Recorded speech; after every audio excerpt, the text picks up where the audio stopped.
SAT or ACT be used for college admissions? Multiple choice, fill in the blank, pencil, paper, time limit. Does that sound familiar? It is the dreaded standardized test that us as students all have to take to get into a good college. And then by that standardized score that we get, us as a person is limited to just that number from the test. My stance on this is that standardized tests should not be mandatory for college admissions. My first point is that standardized tests are not a fair and objective measure of student achievement and performance. Secondly, students should be admitted through holistic reviews of their application instead of solely heavily basing their admission on their test scores. Thirdly, colleges will no longer require SAT or ACT scores for admission and instead would have implementation of test optional admissions and the use of holistic review. My credibility on this subject is that as a student, I have taken the SATs for college admissions, and I've gone through all the PSATs and all that fun stuff too. So first, what are the issues of standardized testing? The main issue is that if standardized tests are a fair and objective measure of student achievement and performance, the SAT and the ACT were devised to measure merit, level of accomplishment, and a student's capacity to prosper in high-level education. Theoretically, if all students were to take the same test under the same conditions, those with the highest scores would have the highest potential to prosper in college, right? Those who are for standardized testing and those who are against standardized testing both argue whether or not the test properly measures student capabilities. But like I said, that's only in theory. That the SAT and the ACT would be able to properly be measures of abilities. The test scores are just a probability of the likelihood of college success and not the absolute indicator. From a 2019 study from Carmel and colleagues, it was found that requiring a high SAT score meant rejecting a large number of students who had perfectly good chances at succeeding at a prestigious college. For example, at selective colleges, it was found that students with an SAT score between 1,000 to 1,099 had a 79% chance of graduating, while similarly, a student with the SAT score above 1,200 who also had an 85% chance of graduating enrolled at a selective college. Now that we know the issues of the SAT and the ACT, let's cover the effect on society if colleges were to adopt test optional admission. Students would be admitted through holistic review of their application instead of heavily basing admission on their test scores. According to the master thesis and doctoral project by a student majoring in education, Ms. Montgomery, if colleges and universities were to assume test optional admissions, this would allow for an increase in diversity such as cultural, social, economical, and first generation on their campuses.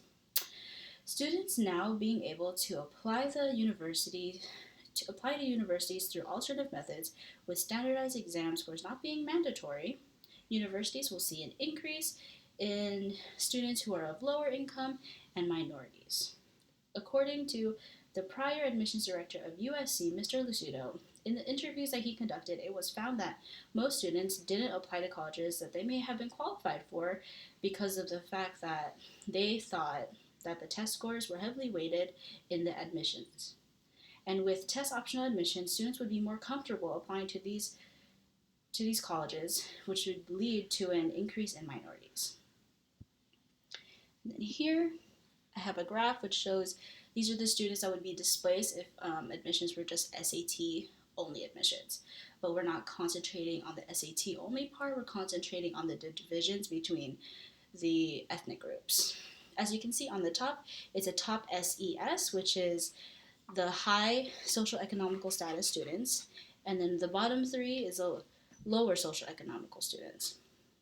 And as you can see in the top, predominantly it is white, which is 35%, while the minorities is 18%, and then in the bottom, 22% are white, and the minorities are 24%. And you can see that there are more low SES students who are minorities. So there is a correlation between those two, which we'll get more into in the next parts. If the transition from heavily test-based admission to test-optional admission is not made, then minorities will still be at a significant disadvantage. Now that the competition to get into prestigious colleges are at all-time highs, according to the research done by Bastido and his colleagues, this increase in competition has negative consequences for both low-income students and students of color, because these students are from underserved high schools and have fewer resources to compete in a winner-take-all admission system. For example, a student who can afford a $3,000 course for the SAT would obviously have a larger advantage than a student who cannot afford a $1,000 study course. And then here, in this visual aid, you can see on the left side, the person struggling to go up to graduation, while on the right side, the person has a perfectly laid staircase to go up to graduation. And what I'm trying to say here is that factors that make up the staircase you see in the picture are not controllable, and that some people have preset privileges and others don't. Now that we know all the issues of standardized testing and effects on test optional admissions, let's go over the solution to college admissions instead of the use of SAT and ACTs. Colleges would implement test optional admissions and use holistic review. Instead of the heavy reliance on SAT or ACT admission, officers would look at students holistically through their academic accomplishments, like their high school GPA, and then weigh their high school GPA against other factors like their character, leadership experience, athletic talent, community involvement, school involvement, family context, like their SES. Taking those observations of a student as a whole person bridges the gap between whites and minorities, making them closer, and that there would be an increase in low-income and minority admissions in colleges. But if we were to completely remove the SAT and the ACT scores and applications in order to make admissions more available to minorities and low-income students, you would think it would give them more of an advantage. However, that is not the case, and although the SAT and ACT scores have been deemed optional, other factors that have been taken into consideration, like their academic achievements, would still give those with high socioeconomic status an advantage over those with low SES. In the YouTube video here, that I will not be playing today, but I will go over. The video explains the privilege, class, social inequalities, and the speaker tells all the students to line up shoulder to shoulder and race for a $100 bill. But before he says go, he makes a couple of statements, and if you are applicable to the statements, you are to make 2 steps forward, and if you're not applicable to the statements, then you are to stay back where you are. And some of the statements were like, take 2 steps forward if you had access to a private tutor, or take 2 steps forward if you never had to help your parents with bills. The intent of this video was to show that these are all factors that have nothing to do with the choices that you've made, but with the cards that you were dealt with in life. This goes back to the point that high SES students would have an advantage over low SES students. Removing the SAT and the ACT does not give low SES students and minorities an advantage over other students, but instead takes away that additional worry, which takes away the doubt from applying to prestigious colleges. We had gone over issues of the SAT and ACT, effects on the society if there's implementation of test optional admission, and the use of holistic review in admitting students. Now let's move on to the conclusion.